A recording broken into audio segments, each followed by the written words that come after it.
മലയാളത്തിൻ്റെ സൂപ്പർ സ്റ്റാറായി ഉണ്ണി മുകുന്ദൻ വളർന്ന് പന്തലിക്കുകയാണ്. പലർക്കും അതിൽ അസൂയയുണ്ട്, നെഞ്ചത്തടിയും നിലവിളിയും ഒക്കെ ഒരു സൈഡിൽ കേൾക്കുന്നുമുണ്ട്. പക്ഷേ ഉണ്ണിയുടെ വളർച്ച അത് പറയാതിരിക്കാൻ കഴിയില്ല എന്നുള്ളതാണ്. മാളികപ്പുറം, പിന്നെ വന്ന മേപ്പടിയാൻ, ജയ് ഗണേഷ് ഒക്കെ ഒരു സമാജം സ്റ്റാർ എന്ന് പറഞ്ഞുകൊണ്ട് ഉണ്ണിയെ മാറ്റി നിർത്തിയവർക്ക് മാർക്കോയിലൂടെ ഉണ്ണി വമ്പൻ തിരിച്ചു വരവും ഒരു മറുപടിയും നൽകിയിരിക്കുകയാണ്. എങ്ങനെയാണ് ഇപ്പോൾ ദക്ഷിണ കൊറിയയിൽ വരെ ഉണ്ണിയുടെ ഈ സിനിമ മാർക്കോ എന്ന് പറയുന്ന സിനിമ റിലീസാവാൻ പോകുന്നു.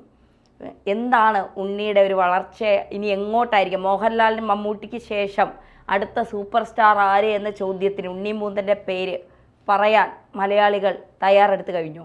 അതായത് മലയാളികളുടെ അഭിമാനമായി ഉണ്ണി മുകുന്ദൻ മാറുന്നു എന്നുള്ളത് സത്യമാണ്. മാത്രമല്ല ഉണ്ണി മുകുന്ദൻ്റെ അഡ്രസ്സ് ഇനി പാൻ ഇന്ത്യൻ നടൻ എന്നായിരിക്കും. അത് കേരളത്തിൽ മാത്രമല്ല, ഈ വളർച്ച സംസ്ഥാനത്തിനപ്പുറത്തേക്ക് പോകുന്നു.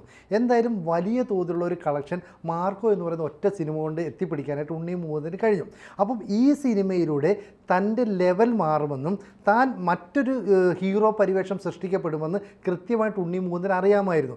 ഈ സിനിമ ഇറങ്ങുന്നതിന് മുമ്പ് തന്നെ ഇക്കാര്യങ്ങളൊക്കെ ഉണ്ണി മുകുന്ദൻ പറഞ്ഞു. ഇപ്പം മലയാളികളടക്കം തമിഴരടക്കം ഇന്ത്യയിലെ വിവിധ സംസ്ഥാനങ്ങളിലുള്ള ആളുകളെയൊക്കെ തൃപ്തിപ്പെടുത്താൻ കഴിയുന്ന വിധത്തിൽ കുറേ വയലൻസ് ഉണ്ട്, കുറച്ച് ഉൾക്കൊള്ളാൻ കഴിയാത്തത് അത്ര തരത്തിലുള്ള സംഘടന രംഗങ്ങളൊക്കെ ഉണ്ട്. അതിനെല്ലാം തന്നെ സ്വീകരിച്ച് ഒരു സിനിമ എന്ന നിലയിൽ ഉൾക്കൊള്ളാൻ ഉണ്ണി മുകുന്ദൻ്റെ ആരാധകർക്ക് കഴിഞ്ഞു. അപ്പം മലയാള സിനിമയിലുള്ള ആരാധകരുടെ എല്ലാം മനസ്സിലേക്ക് ഈ ഒരു ഒറ്റ ചിത്രം കൊണ്ട് ഉണ്ണി മുകുന്ദൻ കടന്നു കയറുന്നു. നമുക്കറിയാം, മാളികപ്പുറം എന്ന സിനിമയിലൂടെ ഉണ്ണി മുകുന്ദൻ അഭിനയിച്ചു, നല്ല രീതിയിലുള്ള ഹിറ്റായിരുന്നു. പക്ഷേ ഒരു പ്രത്യേക മതവുമായി ബന്ധപ്പെട്ട ഒരു ചിത്രമാണെന്നും അത് ആ മതത്തെ പർവ്വതീകരിക്കാൻ അല്ലെങ്കിൽ അവരെ പ്രൊമോട്ട് ചെയ്യാൻ വേണ്ടിയാണെന്നൊക്കെ ചിത്രവും എന്നൊക്കെ പറഞ്ഞിട്ട് ഒറ്റപ്പെടുത്താൻ ശ്രമിച്ചിരുന്നു. പക്ഷേ അതിനെയൊക്കെ അതിജീവിച്ച് വലിയ ഹിറ്റുകൾ നേടി. അതിനുശേഷം പിന്നെ വന്ന ഒരു സിനിമയുടെ പേര് മേപ്പടിയാൻ. അത് കഴിഞ്ഞ് മലയാളത്തിലെ ഒരു ദൈവത്തിൻ്റെ പേരുമായി ബന്ധപ്പെട്ടു. അപ്പോൾ ഇതൊക്കെ വന്നപ്പോൾ എന്താണ്, ഇദ്ദേഹം ഒരു പ്രത്യേക മതവുമായി ബന്ധപ്പെട്ട പ്രത്യേക സമുദായവുമായി ബന്ധപ്പെട്ട ആളെന്നുള്ള രീതിയിൽ ഒറ്റപ്പെടുത്താൻ ശ്രമിച്ചു.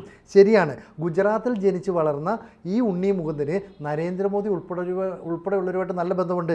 BJPയുടെ പൊതു പ്ലാറ്റ്ഫോമിലടക്കം തന്നെ ഉണ്ണി മുകുന്ദൻ പ്രത്യക്ഷപ്പെട്ടു. അതൊക്കെ ഒരു വ്യക്തിയുടെ സ്വാതന്ത്ര്യമാണ്. ഇപ്പം മമ്മൂട്ടി CPMൻ്റെ ഒരു പൊതുവേദിയിൽ പ്രത്യക്ഷപ്പെട്ടു എന്ന് പറഞ്ഞിട്ട് നമ്മളെപ്പോഴെങ്കിലും മമ്മൂട്ടിയെ ഒറ്റപ്പെടുത്താനോ മലയാളികളെ അല്ലേ അങ്ങനെ. പക്ഷേ ഇവിടെ അങ്ങനെയല്ലല്ലോ. അപ്പോൾ BJP എന്ന് പറയുന്ന അൺടച്ചബിലിറ്റി ഉള്ള ഒരു പാർട്ടി, ആ പാർട്ടിയുമായി ബന്ധപ്പെട്ട പോഷക ഘടകങ്ങളുടെ എന്തെങ്കിലും പരിപാടിയിൽ പങ്കെടുത്താൽ ഉണ്ണി മുകുന്ദൻ സംഖ്യയാണ്, ഉണ്ണി മുകുന്ദൻ വേറെയാണ്. ആ പരിവേഷങ്ങളെല്ലാം തല്ലി തകർത്ത് മുന്നേറാൻ ഉണ്ണി മുകുന്ദന് കഴിഞ്ഞു. മാത്രമല്ല, കേരളത്തിൽ ഈ സിനിമ റിലീസ് ചെയ്യുമ്പോൾ കേരളത്തിൽ മറ്റ് സിനിമകളൊന്നും വെല്ലുവിളി ഉയർത്താൻ ഉണ്ടായിരുന്നില്ല. അപ്പോൾ ചില സമയത്ത് അങ്ങനെയാണ്, സൂപ്പർ സ്റ്റാറുകളുടെ പടം അല്ലെങ്കിൽ നല്ല കഥയുള്ള ചിത്രങ്ങൾ ഇതൊക്കെ ഒരേപോലെ വന്നു കഴിഞ്ഞാൽ ഈ സിനിമകൾ തമ്മിൽ മത്സരം ഉണ്ടാവുകയും കളക്ഷനെ ബാധിക്കുകയും ചെയ്യും.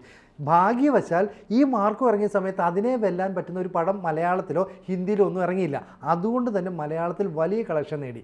തൊട്ടടുത്ത സമയത്ത് തമിഴ്നാട്ടിലേക്ക് റിലീസ് മാറ്റുന്നു. അപ്പോൾ പാൻ ഇന്ത്യൻ ചിത്രം എന്ന രീതിയിൽ ഒരു മുൻതൂക്കം ആ തമിഴ്നാട്ടിൽ ഉണ്ടാകുന്നു. അപ്പോൾ അവർ കാത്തിരിക്കുന്നു. അടുത്തതായിട്ട് 3-4 ദിവസം കഴിയുമ്പോൾ തെലുങ്കിൽ റിലീസ് ചെയ്യുന്നു, അടുത്തതായിട്ട് ഹിന്ദിയിൽ റിലീസ് ചെയ്യുന്നു, പിന്നീട് ഗൾഫ് രാജ്യങ്ങളിൽ റിലീസ് ചെയ്യുന്നു. അപ്പം ഈ ഹൈപ്പ് നിലനിർത്തിക്കൊണ്ട് ഓരോ സംസ്ഥാനങ്ങളിലും മാറി മാറി രാജ്യത്തിന് പുറത്തേക്കും റിലീസ് ചെയ്യാൻ ഈ സിനിമയ്ക്ക് കഴിഞ്ഞു. ആ ഗുണം നേടിയെടുക്കാൻ ഈ ഉണ്ണി മുകുന്ദന് കഴിഞ്ഞു. അപ്പോൾ ഇതുവരെ നമ്മൾ കണ്ടിരുന്ന ഉണ്ണി മുകുന്ദൻ എന്ന നടനിൽ നിന്ന് വളരെ വ്യത്യസ്തനായി ഇന്ത്യയിലെ മുഴുവൻ ജനങ്ങൾക്കും മനസ്സിലാക്കാവുന്ന രീതിയിലുള്ള ഒരു നടനായിട്ട് ഉണ്ണി മുകുന്ദൻ മാറുന്നു. അതാണ് ആക്ഷൻ ചിത്രങ്ങളുടെ ഒരു പ്രത്യേകത. ഇപ്പോൾ ബാഹുബലി ഇറങ്ങിയപ്പോഴാണ് ബാഹുബലിയിലെ നായകനെ നമ്മൾ അറിയുന്നത്. അതുവരെ നമുക്കറിയില്ലായിരുന്നു അല്ലേ.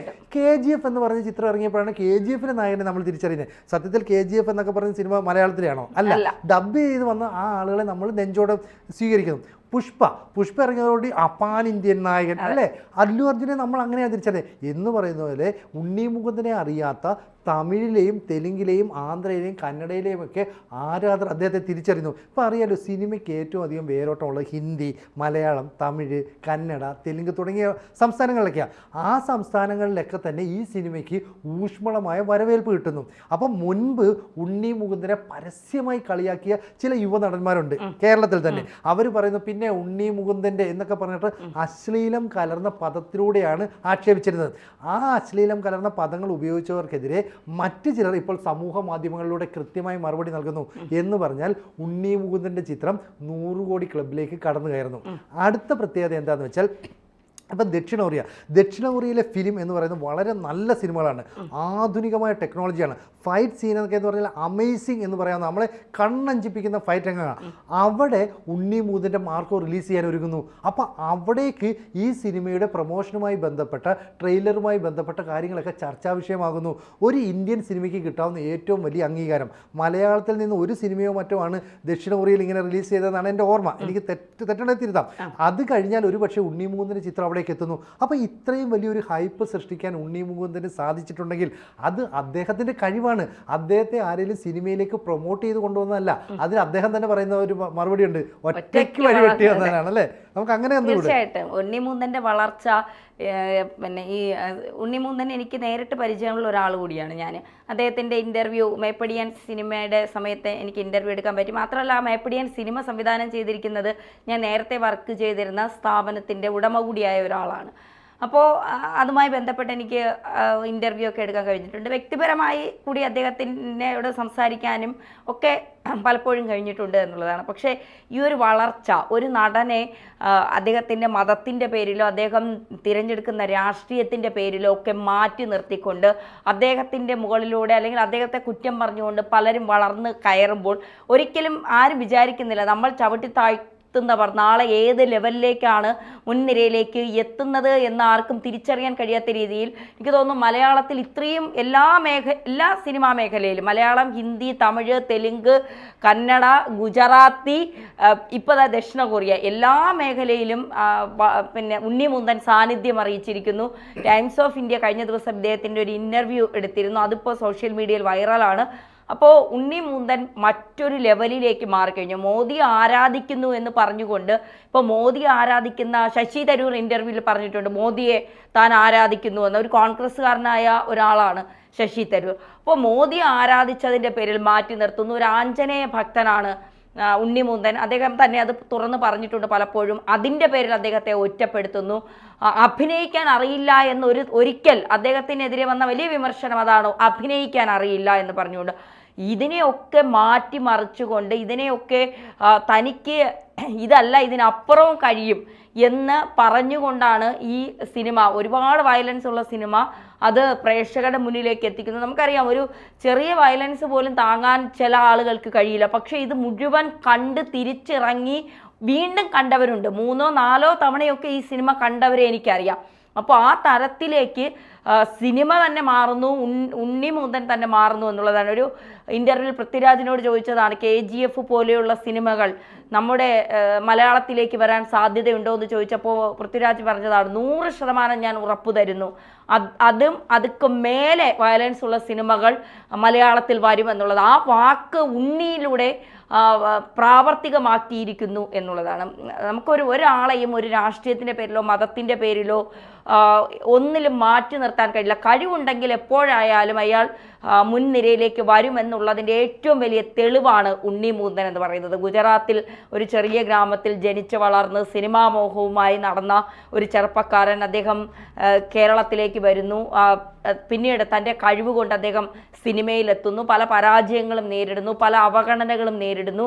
അവിടെ നിന്നൊക്കെ കുതിച്ചുയരുന്ന ഒരു ഉണ്ണി മുകുന്ദനിലേക്ക് എത്താൻ ഒരുപാട് സമയമെടുത്തിട്ടുണ്ടെങ്കിൽ പോലും ആ വരവ് അതൊരു 1.5 വരവാണ് എന്ന് പറയാതിരിക്കാൻ കഴിയില്ല. ഇനി അടുത്തൊരു 20 വർഷത്തേക്ക് താൻ എങ്ങനെ അഭിനയിക്കണം എന്നുള്ള, അല്ലെങ്കിൽ തൻ്റെ സ്ക്രിപ്റ്റുകൾ എങ്ങനെ ആയിരിക്കണം, തന്നിലേക്ക് വരുന്ന സിനിമകൾ എങ്ങനെയായിരിക്കണം എന്നുള്ളതെല്ലാം ഉണ്ണി മുകുന്ദൻ ഇപ്പോഴേ കണക്ക് കൂട്ടി വച്ചിരിക്കുന്നു എന്നാണ് അദ്ദേഹത്തെ ഇഷ്ടപ്പെടുന്ന ആരാധകർ പറയുന്നത്. അപ്പോൾ മോഹൻലാൽ മമ്മൂട്ടിക്കൊക്കെ ശേഷം ഇനി ആരെ എന്ന് ചോദിക്കുമ്പോൾ ഒരുപക്ഷെ ഫഹദ് ഫാസിലിൻ്റെയോ പൃഥ്വിരാജിൻ്റെ പേരിനപ്പുറം ഒരു പേര് നമുക്കില്ല. അവിടേക്ക് ഇനി 1ാം നിരയിലേക്ക് ഉണ്ണി മുകുന്ദൻ വന്നിരിക്കുന്നു എന്നുള്ളത് പറയാതിരിക്കാൻ കഴിയില്ല എന്നുള്ളതാണ്. അപ്പോൾ ഉണ്ണിയുടെ ഈ ഒരു വിജയത്തിൽ എല്ലാ ആശംസകളും നമ്മളും നേരുകയാണ്. പറക്കട്ടെ മാർക്കോ. അപ്പോൾ ഒപ്പം ഒരു കാര്യമുണ്ട്, ഇപ്പം മോഹൻലാൽ ഒഴിച്ചിട്ടിരിക്കുന്ന ഒരു കിരീടമുണ്ട്, ഒരു കസേരയുണ്ട്. ആ കസേരയിലേക്ക് ഉണ്ണി മുകുന്ദൻ വരുന്നു എന്നാണ് മോഹൻലാലിന്റെ ആരാധകർ പോലും പറയുന്നത്. അപ്പോൾ അങ്ങനെയുള്ള ആളുകളുടെ ഒരു പിന്തുണയും കൂടെ മോഹൻലാലുണ്ട്. ഒപ്പം ഇപ്പോൾ ഈ മാർക്കോയ്ക്ക് ലെവലായിട്ടുള്ള തിരക്കഥകളും ഈ സംവിധാന മോഹങ്ങളുമായിട്ട് ഒരുപാട് പേര് ഉണ്ണി മുകുന്ദനെ സമീപിക്കുന്നു. അപ്പോൾ നേരത്തെ തന്നെ പറഞ്ഞൊരു കാര്യമുണ്ട്, ഇയാൾക്ക് അഭിനയിക്കാൻ അറിയില്ല. വിക്രമാദിത്യൻ എന്ന് പറയുന്ന ഒരു സിനിമയിൽ അഭിനയിക്കുമ്പോൾ ഇതിനകത്ത് ക്യാരക്ടറായി ഉണ്ണിമൂന്തനെ വിളിക്കുന്നത് മസിലളിയാന്നാണ്. അപ്പം മസിൽ മാത്രമേ ഉള്ളൂ എന്നും അഭിനയശേഷി ഇല്ല എന്നും പറഞ്ഞ ആളുകൾക്ക് ശക്തമായ ഒരു മറുപടി ഈ ഒരു ഒറ്റ സിനിമയിലൂടെ കൊള്ളും അല്ലെ. അപ്പൊ എന്തായാലും 100 കോടി ക്ലബിലേക്ക് എത്തിയ ഉണ്ണിമൂന്തന് ഈ പറയുന്ന പോലെ എല്ലാ അഭിനന്ദനങ്ങളും ഒക്കെ കൊടുക്കാം. വളരട്ടെ.